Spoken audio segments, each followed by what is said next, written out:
Di antara gemerlap generasi terbaik setelah para sahabat Nabi, ada satu nama yang bersinar terang karena ilmu, ketakwaan, dan integritasnya. Dialah Atta bin Yasar rahimahullah, seorang ulama besar dari generasi tabi'in yang hidup pada abad pertama Hijriah. Kisahnya adalah bukti nyata bahwa dalam Islam, kemuliaan sejati tidak diukur dari garis keturunan atau status sosial, melainkan dari kedalaman ilmu dan ketakwaan kepada Allah. Siapakah sebenarnya sosok yang namanya begitu harum di Madinah dan Syam ini? Mari kita selami jejak hidupnya yang penuh inspirasi. Atta bin Yasar lahir dari latar belakang yang sederhana. Ia adalah seorang maula, atau bekas budak yang telah dimerdekakan. Di zaman itu, status sosial seperti ini seringkali menjadi penghalang. Namun, tidak bagi Atta, justru dari sinilah cahayanya mulai memancar. Ia membuktikan bahwa keterbatasan duniawi tidak akan pernah bisa membatasi semangat seseorang untuk meraih ilmu dan mendekatkan diri kepada Sang Pencipta. Sejak usia muda,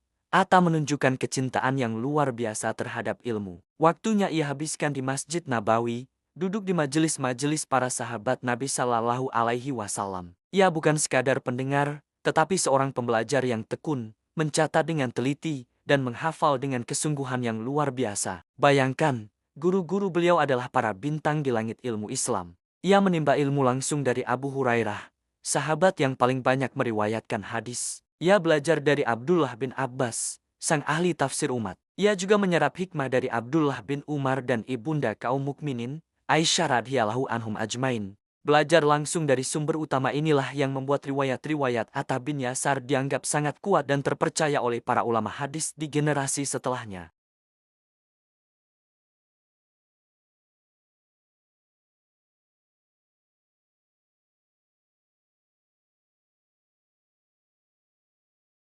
Namun, ilmu yang tinggi tidak membuatnya sombong. Justru sebaliknya, Atta bin Yasar dikenal sebagai pribadi yang sangat wara atau berhati-hati dalam urusan dunia dan luar biasa rendah hati. Pakaiannya sederhana, tutur katanya tenang, dan lisannya selalu terjaga dari ucapan yang sia-sia. Ia lebih memilih diam daripada berbicara tentang hal yang tidak bermanfaat. Sifat ini mencerminkan kedalaman imannya. Salah satu sikapnya yang paling terkenal adalah kejujuran ilmiahnya. Jika ditanya tentang suatu masalah yang ia belum kuasai atau belum yakin jawabannya, ia tidak akan ragu untuk berkata, "Aku tidak tahu."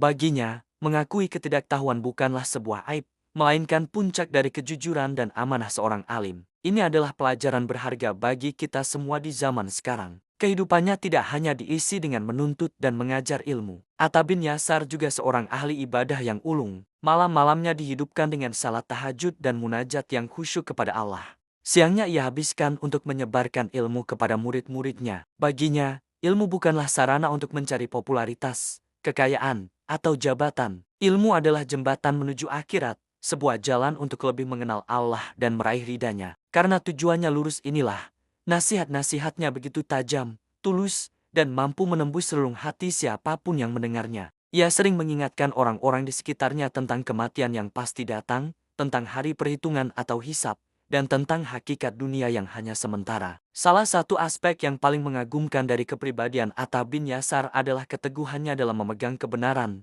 bahkan ketika berhadapan dengan penguasa. Ia tidak pernah tergiur untuk menjual ilmunya demi mendapatkan posisi atau keuntungan duniawi. Prinsipnya sangat jelas, seorang alim harus berdiri di pihak kebenaran, bukan di pihak kekuasaan. Ketika ia melihat seorang penguasa melakukan kesalahan atau kezaliman, ia tidak segan untuk menegur. Namun, tegurannya disampaikan dengan cara yang bijaksana, tegas, namun tetap beradab, sesuai dengan tuntunan syariat. Inilah cerminan dari ulama sejati, yang rasa takutnya kepada Allah jauh lebih besar daripada rasa takutnya kepada manusia. Dari tangan dinginnya, lahirlah banyak ulama besar yang menjadi penerus perjuangannya. Ilmu yang ia ajarkan tersebar luas melalui riwayat-riwayat hadis dan fatwa-fatwanya yang mencerahkan. Para imam besar seperti Imam Malik dan para ahli hadis lainnya sangat menghormati jalur sanad yang melalui Atta bin Yasar. Mengapa? Karena kejujuran, ketelitian, dan kekuatan hafalannya tidak pernah diragukan. Namanya menjadi jaminan kualitas dalam periwayatan ilmu. Sekitar tahun 103 Hijriah, Atta bin Yasar wafat. Ia tidak meninggalkan warisan berupa tumpukan harta, istana megah, atau jabatan tinggi. Warisan terbesarnya adalah ilmu yang bermanfaat, keteladanan yang abadi, dan integritas yang tak ternilai. Kisah hidupnya terukir dengan tinta emas dalam kitab-kitab hadis dan sejarah Islam.